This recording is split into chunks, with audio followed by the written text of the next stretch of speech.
Hi hello ನಮಸ್ಕಾರ. ನಾನು ನಿಮ್ಮ ಸ್ಪರ್ಶ ಗೌಡ. ಯಾರೆಲ್ಲ ಇನ್ನು ಕಾಮನಬಿಲ್ಲು ಕಥಾಗುಚ್ಛ ಯೂಟ್ಯೂಬ್ ಚಾನಲ್ಗೆ ಸಬ್ಸ್ಕ್ರೈಬ್ ಆಗಿಲ್ವೋ ಕೂಡಲೇ ಸಬ್ಸ್ಕ್ರೈಬ್ ಆಗಿ. ಕತೆ ಇಷ್ಟ ಆದರೆ ಶೇರ್ ಮಾಡಿ, ಲೈಕ್ ಮಾಡಿ ಹಾಗೂ ಕಮೆಂಟ್ ಮಾಡಿ. ನಾನು ಇವತ್ತು ಹೇಳ್ತಿರೋ ಕತೆ ನೀ ಹಚ್ಚಿದ ಕುಂಕುಮ ಭಾಗ 27. ಮುಂದೇನು ಮಾಡುವುದು ಎಂದು ತಿಳಿಯದೆ ತಾರಿಣಿ ಅಂಬರ ವಿಷಯವನ್ನು ಬಾಂಧವ್ಯಳ ಬಳಿ ಹೇಳಿಕೊಂಡಿದ್ದಳು. ಅಯ್ಯೋ ಹುಚ್ಚು ಹುಡುಗಿ, ಎಂತಹ ಕೆಲಸ ಮಾಡಿಕೊಂಡಳು. ಈ ವಿಷಯ ನನಗೆ ಹೇಳಿದರೆ ನಾನೇ ಇರುವ ವಿಷಯ ಹೇಳ್ತಾ ಇದ್ದೆ. ಸರ್ಗೆ ಮದುವೆ ಆಗಿರುವ ವಿಷಯ ಎಲ್ಲರಿಗೂ ಗೊತ್ತು. ಇವಳಿಗೆ ಮಾತ್ರ ಹೇಗೆ ತಿಳಿದಿಲ್ಲ ಅನ್ನೋದೇ ಆಶ್ಚರ್ಯ. ಛೇ, ಈ ವಿಷಯ ಅದೇಗೆ ಸಹಿಸಿಕೊಳ್ಳುವಳೋ, ಅವರನ್ನು ಹೇಗೆ ಮರೆಯುವಳೋ ಪಾಪ. ಈ ವಿಷಯ ಆಂಟಿಗೆ ತಿಳಿದರೆ ಅಷ್ಟೇ ಕತೆ ಎನ್ನುತ್ತಾ ಬಾಂಧವ್ಯಗೆ ಗೆಳತಿಯ ಸ್ಥಿತಿ ನೆನೆದು ಅಳುವೆ ಬಂದಿತ್ತು. ಕೆಟ್ಟದನ್ನು ಯೋಚಿಸಬೇಡ ಅಕ್ಕ. ಅಣ್ಣನಿಗೂ ಮನೆಯಲ್ಲಿ ಮತ್ತೊಂದು ಮದುವೆ ಮಾಡುವ ಕುರಿತು ಯೋಚಿಸ್ತಾ ಇದ್ದಾರೆ. ಅಂಬರ ಅಕ್ಕ ಒಪ್ಪಿದರೆ ಅವಳ ಪ್ರೀತಿ ಅವಳಿಗೆ ಸಿಗುತ್ತದೆ ಎಂದು ಮಾತು ಅರ್ಧಕ್ಕೆ ನಿಲ್ಲಿಸಿ ಬಾಂಧವ್ಯ ಮೊಗ ನೋಡಿದಳು. ಬಾಂಧವ್ಯಗೆ ಅವಳ ಮಾತಿಂದ ಕೋಪ ಬಂದು, ಸುಮ್ಮನೆ ಏನೇನೋ ಹೇಳ್ಬೇಡ. ಅವರಿಗೆ ಮದುವೆಯಾಗಿ ಮಗ ಇದ್ದಾನೆ. ಅವರನ್ನು ನನ್ನ ಅಂಬಿ ಮದುವೆಯಾಗಲು ಹೇಗೆ ಸಾಧ್ಯ? ಇದು ಸಾಧ್ಯವೇ ಇಲ್ಲ. ಅವಳು ಇದಕ್ಕೆ ಒಪ್ಪುವುದೂ ಇಲ್ಲ. ಇದು ಕೇವಲ ಆಕರ್ಷಣೆ ಅಷ್ಟೇ. ಅಂಬಿ ಇದರಿಂದ ಹೊರಬರ್ತಾಳೆ ಅನ್ನೋ ನಂಬಿಕೆ ನನಗಿದೆ. ಇವಳು ಸರನ್ನ ಮದುವೆ ಆದರೆ ಕನಸನ್ನು ಒತ್ತೆ ಇಡಬೇಕಾಗಿ ಬರಬಹುದು ಎಂದಳು. ಒಂದು ವೇಳೆ ಅಕ್ಕ ಅಣ್ಣನನ್ನು ಮದುವೆಯಾಗಲು ಒಪ್ಪಿದರೆ ನಾನು ಬುದ್ಧಿ ಹೇಳ್ತೀನಿ. ಮದುವೆ ಅಂದರೆ ನಮಗೆ ಹೇಗೆ ಬೇಕೋ ಹಾಗೆ ಆಗುವುದಿಲ್ಲ ಅನ್ನೋದನ್ನು ಅರ್ಥ ಮಾಡಿಸ್ತೀನಿ. ಈಗ ಹುಮ್ಮಸ್ಸಲ್ಲಿ ಮದುವೆ ಆಗ್ತೀನಿ ಅಂದರೂ ಮುಂದೆ ಅವಳಿಗೆ ಹೊಂದಿಕೊಳ್ಳಲು ತುಂಬ ಕಷ್ಟ ಆಗಬಹುದು. ನನ್ನ ಗೆಳತಿಯ ಜೀವನ ನನ್ನೆದುರೇ ಹಾಳಾಗಲು ನಾನು ಬಿಡಲ್ಲ. ಅದು ಮಕ್ಕಳಾಗುವ ಮುನ್ನವೇ ಅಮ್ಮ ಎನ್ನಿಸಿಕೊಳ್ಳುವುದು ಸಾಧ್ಯವೇ ಇಲ್ಲ. ಅಣ್ಣ ತುಂಬ ಒಳ್ಳೆಯವರಾದರೆ ಏನು? ಇದು ಅವರಿಗೆ 2ನೇ ಮದುವೆ. ಆದರೆ ನನ್ನ ಅಂಬಿಗೆ ಮೊದಲನೇ ಮದುವೆ. ಇವಳಲ್ಲಿದ್ದ ಭಾವನೆ ಅವರಲ್ಲಿ ಇರಲ್ಲ. 2ನೆಯ ಮದುವೆಗೆ 2ನೆಯ ಸಂಬಂಧವೇ ಸರಿ. ಆದರೆ ಅಂಬಿಯಕ್ಕ ಒಪ್ಪಿದರೆ ನಾನು ಅವಳಿಗೆ ಸಪೋರ್ಟ್ ಮಾಡ್ತೀನಿ ಎಂದಳು ತಾರಿಣಿ. ನಾನಂತೂ ಸಪೋರ್ಟ್ ಮಾಡಲ್ಲ. ನನ್ನ ಗೆಳತಿ ಜೀವನ ಹಾಳಾಗುವುದು ನನಗಿಷ್ಟ ಇಲ್ಲ. ನಾನು ಅದನ್ನು ವಿರೋಧಿಸ್ತೀನಿ ಎಂದವಳು ತಾರಿಣಿಯ ಕಡೆಗೆ ಕೋಪದಿಂದ ನೋಡಿ ಹೊರಟು ಹೋಗಿದ್ದಳು. ಪರಾಶರ ಅಣ್ಣ ಹಾಗೂ ಮನೆಯವರು ತುಂಬ ಒಳ್ಳೆಯವರು. ಅವರಿಗೂ ಈ ಮದುವೆ ಇಷ್ಟ ಇಲ್ಲ. ಅದನ್ನು ನಿನ್ನ ಬಳಿ ಹೇಳಿದರೆ ಮತ್ತಷ್ಟು ಕೋಪ ಮಾಡ್ಕೊತೀಯ. ಆದರೆ ಅಂಬಿಯಕ್ಕ ತನ್ನ ಪ್ರೀತಿಯಿಂದ ಅಣ್ಣನನ್ನು ಬದಲಾಯಿಸ್ತಾಳೆ ಎಂಬ ನಂಬಿಕೆ ನನಗಿದೆ ಎಂದು ಹೇಳಿಕೊಂಡವಳು ತಾನು ಮನೆಯ ದಾರಿ ಹಿಡಿದಳು. ಪರಾಶರನ ಮನೆಯಲ್ಲಿ ಪುಟ್ಟ ಮೀಟಿಂಗ್ ನಡೆದಿತ್ತು. ಎಲ್ಲರೂ ಹಾಲಿನಲ್ಲಿ ಒಂದೇ ಕಡೆ ಸೇರಿದ್ದರು. ಬೆಳಗ್ಗೆ ಪುರಂದರ ವಿಶ್ವರಿಗೆ ಕರೆ ಮಾಡಿ, ತುಂಬ ಇಂಪಾರ್ಟೆಂಟ್ ವಿಷಯ, ನಿಮ್ಮ ಜೊತೆ ಮಾತಾಡಿ ನಿರ್ಧಾರ ತೆಗೆದುಕೊಳ್ಳೋಣ ಅಂತ. ಈಗಲೇ ನಿಮ್ಮ ಮನೆಗೆ ಬರ್ತೀವಿ. ಅಪ್ಪ ಮನೆಯಲ್ಲೇ ಇದ್ದಾರಲ್ವಾ ಎಂದಿದ್ದರು. ಪುರಂದರರಿಗೆ ತಂದೆ ಇಲ್ಲದ ಕಾರಣ ಏನೇ ಮಹತ್ವದ ನಿರ್ಧಾರ ತೆಗೆದುಕೊಳ್ಳಬೇಕು ಎಂದರೂ ನಿತ್ಯಾನಂದರನ್ನು ಒಂದು ಮಾತು ಕೇಳುತ್ತಾರೆ. ಹಾಗಾಗಿಯೇ ಅವರ ಜೊತೆ ಮಾತನಾಡಬೇಕು ಎಂದು ಗಂಡ ಹೆಂಡತಿ ಇಬ್ಬರು ಮಗಳು ಕಾಲೇಜಿಗೆ ಹೋದ ಮೇಲೆ ಇವರ ಮನೆಗೆ ಬಂದಿದ್ದರು. ಏನು ಹೇಳು ಪುರಂದರ, ಅದೆಂತಹ ಮುಖ್ಯ ವಿಷಯ ಎಂದು ತಾವೇ ಮಾತು ಶುರು ಮಾಡಿದರು ನಿತ್ಯಾನಂದರು. ಅವತ್ತೊಂದಿನ ಪುಟ್ಟಿಯ ಹಣೆಗೆ ಏಟಾಗಿ ಪಕ್ಕದ ಕೇರಿಯ ಹೆಬ್ಬಾರರ ಮಗನ ಕಾರು ತೆಗೆದುಕೊಂಡು ಆಸ್ಪತ್ರೆಗೆ ಹೋಗಿದ್ವಲ್ಲ, ಆ ಹುಡುಗ ನಮ್ಮ ಪುಟ್ಟಿನ ಮೆಚ್ಚಿಕೊಂಡಿದ್ದಾನೆ. ನಿನ್ನೆ ರಾತ್ರಿ ಹೆಬ್ಬಾರರು ಕರೆ ಮಾಡಿದರು. ಇರುವ ವಿಷಯ ಹೇಳಿದರು. ಹುಡುಗನು ಸಣ್ಣ ವಯಸ್ಸಿನವನು.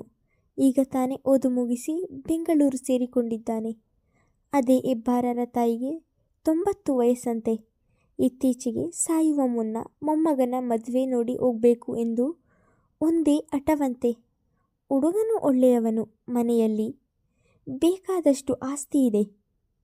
ಮುಂದೆ ನಮ್ಮನ್ನು ನೋಡಿಕೊಳ್ಳುವ ಭರವಸೆಯನ್ನೂ ನೀಡಿದ್ದಾರೆ. ಏನು ಮಾಡುವುದು ಅಂತ ತಿಳಿತಾ ಇಲ್ಲ. ಹಾಗಾಗಿ ಇಲ್ಲಿ ಬಂದೆ. ನಿಮ್ಮ ಅಭಿಪ್ರಾಯ ಕೇಳೋಣ ಎಂದು ವರದಿ ಒಪ್ಪಿಸಿದರು. ಏನು, ಇಷ್ಟು ಬೇಗ ನಮ್ಮ ಪುಟ್ಟಿಗೆ ಮದುವೆಯಾ? ಇನ್ನು 18 ತುಂಬಿಲ್ವಲ್ಲೋ ವಿಶ್ವರ ಉದ್ಗಾರದ ಹಿಂದೆಯೇ, ಹೌದು ಅಣ್ಣ, ಇಷ್ಟು ಬೇಗ ಅವಸರವೇಕೆ? ಓದಲಿ ಅವಳು. ಹೆಣ್ಣು ಮಕ್ಕಳಿಗೆ ಓದು ತುಂಬ ಮುಖ್ಯ.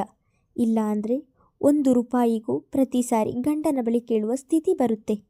ನನಗೇನಾದರೂ ಹೆಣ್ಣು ಮಗಳು ಇದ್ದಿದ್ರೆ ಅವಳು ಎಷ್ಟು ಓದುತ್ತಾಳೆಯೋ ಅಷ್ಟು ಓದಿಸುತ್ತಿದೆ.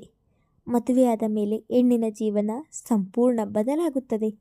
ಒಂದಷ್ಟು ವರ್ಷ ಆಯಾಗಿರಲಿ ಅವಳು ಎಂದು ಸರಿತಾ ಅವರು ಅಂದರು.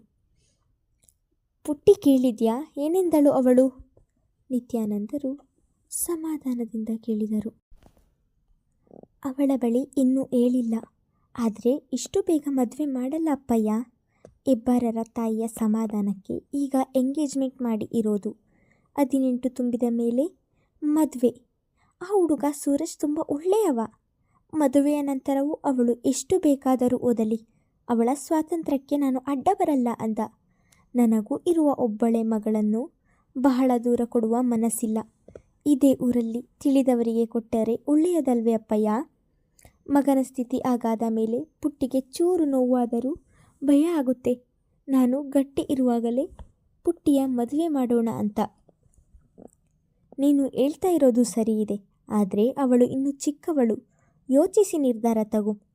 ಪುಟ್ಟಿಗೆ ಒಪ್ಪಿಗೆ ಇದ್ರೆ ಮುಂದುವರಿ, ಯೋಚಿಸಿ ಹೇಳಿದ್ದರು ನಿತ್ಯಾನಂದರು. ಈಗ ಮುಖ ನೋಡಿಕೊಳ್ಳುವ ಸರದಿ ಸರಿತಾ ಹಾಗೂ ವಿಶ್ವ ಅವರದ್ದಾಗಿತ್ತು. ಗಂಡ ಹೆಂಡತಿಯರ ಮೊಗ ಚಿಕ್ಕದಾಗಿತ್ತು ಹಾಗೂ ಇಬ್ಬರು ಸನ್ನೆಯಲ್ಲಿ ಮಾತನಾಡಿಕೊಂಡದ್ದನ್ನು ಗಮನಿಸಿದರು ಪುರಂದರರು. ವಿಶ್ವ, ಏನಾದರೂ ಹೇಳ್ಬೇಕಿತ್ತಾ ಎಂದರು. ಅದು ಎಂದು ರಾಗವೆಳೆದವರು, ಸರು ನೀನೇ ಹೇಳು ಎಂದು ಹೆಂಡತಿಯ ಬಳಿ ಹೇಳಿದರು. ಇಲ್ಲ ವಿಶ್ವ, ನೀವೇ ಹೇಳಿ. ಅದು ಪುರು, ಈ ವಿಷಯ ನಾನು ಮೊದಲೇ ಮಾತಾಡಬೇಕಿತ್ತು. ಆದರೆ ಇದೇ ಸಮಯ ಅನ್ಕೊತೀನಿ. ನಿಂಗೆ ಪುಟ್ಟಿನ ದೂರ ಕಳಿಸೋಕೆ ಇಷ್ಟ ಇಲ್ಲ. ಹಾಗೆ ನಮಗೂ ಪುಟ್ಟಿ ಇಷ್ಟ. ನಾನು ಸರು ತುಂಬ ಸಲ ಮಾತಾಡ್ಕೊಂಡಿದ್ವಿ, ಪುಟ್ಟಿನ ನಮ್ಮ ಹುಲಿಗೆ ತಂದ್ಕೊಂಡ್ರೆ ಹೇಗೆ ಅಂತ. ಅವಳಿನ್ನೂ ಚಿಕ್ಕವಳು, ಓದು ಮುಗಿದ ಮೇಲೆ ಮಾತಾಡೋಣ ಅಂದ್ಕೊಂಡಿದ್ವಿ. ನಿಂಗೆ ಒಪ್ಪಿಗೆ ಅಂದರೆ ಮುಂದುವರಿಯಬಹುದು ಎಂದು ತಂದೆ ತಾಯಿಯ ಮೊಗ ನೋಡಿದರು ವಿಶ್ವ. ಅವರ ಮೊಗವು ಅರಳಿತ್ತು. ವಿಶ್ವನ ಮಾತು ಕೇಳಿ ವಸು ಕೂಡ ಸಂತೋಷಪಟ್ಟರು. ಈ ಮಾತು ಕೇಳಿದ ಪಾರ್ವತಿಯ ಮೊಗವು ಅರಳಿದ್ದರೆ ಪುರಂದರರು ಮಾತ್ರ ನೆಲ ನೋಡಿದರು. ಯಾಕೆ ಪುರಂದರ, ವಿಶ್ವ ಹೇಳಿದ್ದು ನಿಂಗೆ ಇಷ್ಟ ಆಗಲಿಲ್ವಾ ಎಂದರು ನಿತ್ಯಾನಂದರು. ಅದು ಅಪ್ಪಯ್ಯ, ಪುಲಕೇಶಿಯ ಕಂಡ್ರೆ ನನಗೇನು ಕೋಪವಿಲ್ಲ, ಬೇಸರವಿಲ್ಲ. ಆದರೆ ಪುಟ್ಟಿನ ಅವನಿಗೆ ಕೊಡೋದು ಅಂದರೆ ಯಾಕೋ ಹಿಂಜರಿಕೆ. ನನ್ನ ಮಾತಿಂದ ನಿಮಗೆ ಬೇಜಾರಾಗಬಹುದು. ಆದರೆ ಪುಲಕೇಶಿ ಪರಾಶರನಂತಲ್ಲ. ಪುಟ್ಟಿಯ ಮೇಲೆ ಯಾವಾಗಲೂ ರೇಗ್ತಾನೆ. ಯಾವಾಗಲೂ ಸಮಾಧಾನದಿಂದ ಮಾತನಾಡಿಲ್ಲ. ಒಂದು ಲೆಕ್ಕದಲ್ಲಿ ತುಂಬ ಆತ, ತಾಳ್ಮೆ ಇಲ್ಲ. ಪುಟ್ಟಿ ಅವನ ಜೊತೆಗೆ ಖುಷಿಯಾಗಿರಲಾರಳು. ಯಾಕಂದರೆ ಪುಟ್ಟಿ ಜೋರು ಹೆಣ್ಣಲ್ಲ, ಪಾಪದವಳು. ನಾನು ಕೇವಲ ಮಗಳ ತಂದೆಯಾಗಿ ಹೇಳಿದ್ದು. ಪುಲಕೇಶಿಯ ಮೇಲೆ ನನಗೆ ಯಾವ ಕೋಪವೂ ಇಲ್ಲ. ದಯವಿಟ್ಟು ನನ್ನನ್ನು ತಪ್ಪು ತಿಳಿಯಬೇಡಿ ಎಂದು ಕೈ ಮುಗಿದರು. ಒಮ್ಮೆ ಮನೆಯವರು ಮುಖ ನೋಡಿಕೊಂಡರು. ಹೆಚ್ಚಾಗಿ ಸರಿತಾಗೆ ಜಾಸ್ತಿ ನಿರಾಸೆಯಾಗಿದೆ. ಆದರೆ ಪುರಂದರ ಹೇಳಿದ್ದು ನಿಜ ಅನ್ನಿಸಿ ಸುಮ್ಮನಾದರು. ಕೈ ಮುಗಿಯಬೇಡ ಪುರು, ನಾವು ನಮ್ಮ ಮನದಲ್ಲಿದ್ದದನ್ನು ಹೇಳಿದ್ದು ಅಷ್ಟೇ. ಒತ್ತಾಯವೇನೂ ಇಲ್ಲ. ನಿನ್ನ ಮಗಳು ನನ್ನ ಮಗನ ಕೈ ಹಿಡಿದರೆ ಮುಂದೆ ನಾವೆಲ್ಲರೂ ಒಂದೇ ಮನೆಯಲ್ಲಿರಬಹುದು ಎಂಬ ಪುಟ್ಟ ಸ್ವಾರ್ಥ ನನ್ನದು ಅಷ್ಟೇ. ನಿಂಗಿಷ್ಟ ಇಲ್ಲ ಅಂದರೆ ಬೇಡ ಬಿಡು. ಒಬ್ಬ ತಂದೆಯಾಗಿ ಹುಲಿಯನ್ನು ನೀನು ನೋಡಿದ ದೃಷ್ಟಿಕೋನ ಸರಿ ಇರಬಹುದು. ನನಗೇನು ಬೇಸರವಿಲ್ಲ. ಪುಟ್ಟಿ ಈ ಮನೆಯ ಸೊಸೆಯಾಗದಿದ್ದರೂ ಈ ಮನೆಯ ಮಗಳು ಎಂಬುದು ಬದಲಾಗದು ಎಂಬ ವಿಶ್ವರ ಮಾತು ಕೇಳಿ ಪುರಂದರರ ಕಣ್ಣುಗಳು ತುಂಬಿತ್ತು. ಶಲ್ಯವನ್ನು ಕಣ್ಣಿಗೊತ್ತಿಕೊಂಡರು. ಕ್ಷಮಿಸು ಗೆಳೆಯ, ನಿನ್ನ ಆಸೆಯನ್ನು ಇಲ್ಲ ಅಂದಿದ್ದಕ್ಕೆ ಎಂದರು. ಇರಲಿ ಪುರಂದರ, ಯಾರ ಹಣೆಯಲ್ಲಿ ಯಾರು ಎಂಬುದು ಮೊದಲೇ ನಿರ್ಧಾರವಾಗಿರುತ್ತೆ. ಹೆಬ್ಬಾರರ ಕುಟುಂಬದವರು ತುಂಬ ಒಳ್ಳೆಯ ಜನ, ಜೋರಲ್ಲ. ಒಬ್ಬನೇ ಮಗ. ಆ ಹುಡುಗನ ಬಗ್ಗೆ ನನಗೆ ಅಷ್ಟಾಗಿ ತಿಳಿದಿದ್ದರೂ ಹೆಬ್ಬಾರರ ಬಗ್ಗೆ ಗೊತ್ತು. ಪುಟ್ಟಿಗೆ ಹುಡುಗ ಒಪ್ಪಿಗೆ ಆದರೆ ಮುಂದುವರಿ. ನಮ್ಮಿಂದ ಏನೇ ಸಹಾಯ ಬೇಕಾದರೂ ಕೇಳು, ಸಂಕೋಚ ಪಟ್ಕೋಬೇಡ ಆಯಿತಾ? ಆದರೆ ಒಂದು ವಿಷಯ, ಇಷ್ಟು, ಈಗ ಮದುವೆ ಬೇಡ, ಮೊದಲು ಪುಟ್ಯ ಓದು ಮುಗಿಯಲಿ, ಬೇಕಿದ್ರೆ ಎಂಗೇಜ್ಮೆಂಟ್ ಮಾಡೋಣ ಆಯ್ತಾ ಎಂದು ನಿತ್ಯಾನಂದರು ಹೇಳಿದ ಮೇಲೆ ಪುರಂದರರು ಕೂಡ ಅವರ ಮಾತಿಗೆ ಒಪ್ಪಿದರು. ಪಾರ್ವತಿಗೆ ಪತಿಯ ನಡೆ ಇಷ್ಟವಾಗದೇ ಇದ್ದರೂ ಸುಮ್ಮನಾದರು. ಅವರಿಗೂ ಮನಸ್ಸಿತ್ತು ತಾರಿಣಿಯನ್ನು ಹುಲಿಗೆ ಕೊಡಬಹುದು ಎಂದು, ಆದರೆ ಪತಿಯ ನಿರ್ಧಾರಕ್ಕೆ ಎದುರಾಡಲಾರರು. ಸಿಹಿ ಸುದ್ದಿಯನ್ನು ಸಿಹಿಯ ಜೊತೆಗೆ ಆಚರಿಸಬೇಕು, ನಾನು ಏನಾದರೂ ಸಿಹಿ ಮಾಡ್ತೀನಿ ಎಂದು ಸರಿತಾ ಹಾಗೂ ವಸು ಅಡಿಗೆ ಮನೆ ಸೇರಿ 10 ನಿಮಿಷದಲ್ಲಿ ಕೇಸರಿಬಾತ್ ಮಾಡಿ ಎಲ್ಲರಿಗೂ ಕೊಟ್ಟರು. ಹೊರಗೆ ಹೋಗಿದ್ದ ಅರುಂಧತಿ ಹಾಗೂ ನೇಸರ ಕೂಡ ಬಂದರು. ಅವರಿಗೂ ವಿಷಯ ತಿಳಿದ ಮೇಲೆ ಖುಷಿಯಾದಂತೆ ನಕ್ಕರು ಸಹ ಮನದಲ್ಲಿ ಬೇರೆಯದ್ದೇ ಆಲೋಚನೆಯೊಂದು ಓಡುತ್ತಲಿತ್ತು. ಆದಷ್ಟು ಬೇಗ ನಾನು ಮಗಳ ಮದುವೆಯ ಬಗ್ಗೆ ಮಾತಾಡಬೇಕು. ಪರಾಶರ ಒಪ್ಪಿದ್ರೆ, ಇಲ್ಲ ಪುಲಕೇಶಿಯ ಜೊತೆಗಾದರೂ ಮದುವೆ ಆಗುವಂತೆ ಹೇಳಬೇಕು. ಆದರೆ ನನ್ನ ಮೊದಲ ಆದ್ಯತೆ ಪರಾಶರನಿಗೆ ಮಾತ್ರ. ಅವನಲ್ಲಿರುವ ತಾಳ್ಮೆ, ಎಲ್ಲರನ್ನು ಪ್ರೀತಿಸುವ ಶುದ್ಧ ಗುಣ ಪುಲಕೇಶಿಯಲ್ಲಿಲ್ಲ. ಪರಾಶರನನ್ನು ಮದುವೆಯಾದರೆ ನನ್ನ ಮಗಳು ಈ ಮನೆಯ ಹಿರಿಯ ಸೊಸೆಯಾಗ್ತಾಳೆ ಹಾಗೂ ಅಧಿಕಾರ ಅವಳ ಕೈಯಲ್ಲಿಯೇ ಇರುತ್ತೆ. ತಲಾತರಾಂತರದಿಂದ ಬಂದ ಒಡವೆಗಳು ನನ್ನ ಮಗಳಿಗೆ ದಕ್ಕುತ್ತದೆ. ಆದಷ್ಟು ಬೇಗ ಏನಾದರೂ ಒಂದು ಇತ್ಯರ್ಥ ಮಾಡಬೇಕು ಎಂದು ಮನದಲ್ಲಿ ಮಂಡಿಗೆ ತಿಂದಳು. ಮನದೊಳಗೆ ಖುಷಿಪಟ್ಟವಳು ಮತ್ತೊಮ್ಮೆ ಕೇಸರಿಬಾತ್ ಹಾಕಿಸಿಕೊಂಡು ತಿಂದಳು. ತಾರಿಣಿಯ ಮದುವೆಯ ಸುದ್ದಿಯಿಂದ ಮನೆಯಲ್ಲಿ ಎಲ್ಲರೂ ಖುಷಿ ಪಡುವಂತೆ ಆಯಿತು. ಎಲ್ಲರೂ ಇದೇ ಮಾತುಕತೆಯಲ್ಲಿ ತೊಡಗಿರುವಾಗ ಕಾಲಿಂಗ್ ಬೆಲ್ ಸದ್ದಾಗಿತ್ತು. ಬಾಗಿಲು ತೆರೆದೇ ಇದ್ದರೂ ಕರೆಯುವುದು ಬಿಟ್ಟು ಬೆಲ್ ಮಾಡಿದ್ದು ಯಾರು ಎಂದು ಎಲ್ಲರೂ ಒಮ್ಮೆ ಬಾಗಿಲ ಕಡೆ ತಿರುಗಿ ನೋಡಿದ್ದರಷ್ಟೇ. ಎಲ್ಲರ ಕಣ್ಗಳು ಅರಳಿತ್ತು. ಮುಂದುವರೆಯುವುದು. ಎಲ್ಲರೂ ಖುಷಿ ಪಡುವಂಥವರು ಯಾರು ಬಂದಿದ್ದಾರೆ ಎಂದು ಒಂದ್ಸಲ ಗೆಸ್ ಮಾಡಿ. ಧನ್ಯವಾದಗಳು.